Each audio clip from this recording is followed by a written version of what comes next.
4.5 अरब साल पहले हमारी पृथ्वी कैसे बनी? आइए इस अविश्वसनीय सफर को मेलकर समझते हैं। आज की शांत धरती और शुरुआत के उस उबलती आग का ये अंतर सच में हैरान कर देने वाला है।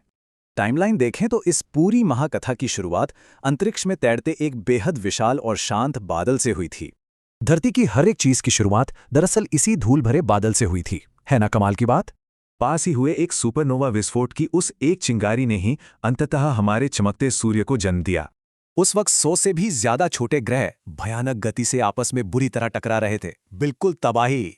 थिया ग्रह के साथ हुआ यह महाटकराव ही वो घटना थी जिसने धरती का भविष्य पूरी तरह बदल दिया। और इसी भयंकर टक्कर से उड़े मलबे ने उस खूबसूरत चांद को बनाया जिसे हम आज रात में देखते हैं। अगर ये टक्कर ना होती तो धरती पर कभी सर्दी, गर्मी या कोई मौसम होता ही नहीं। 6000 डिग्री पृथ्वी के ठोस कोर का ये तापमान सच में सूर्य की सतह जितना ही भयंकर है। इस कोर से बनी अदृश्य चुंबकीय ढाल ने ही हमारे वायुमंडल को जानलेवा सौर तूफानों से बचाकर रखा है। बृहस्पति के खिंचाव से बर्फीले धूमकेतुओं की भारी बारिश हुई और इसी से धरती पर जीवन देने वाला पानी आया।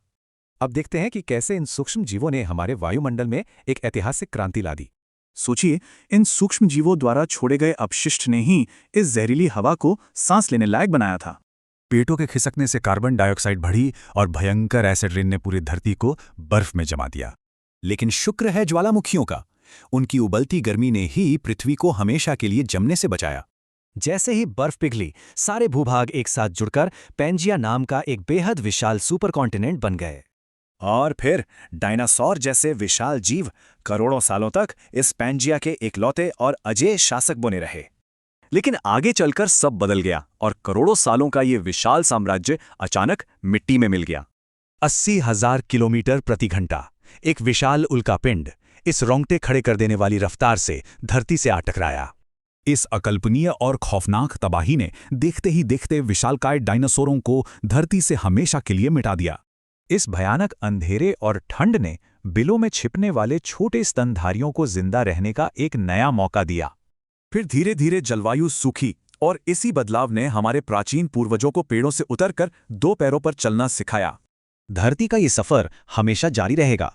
ऐसे में सबसे बड़ा सवाल है कि अब अगला विशाल अध्याय क्या होगा।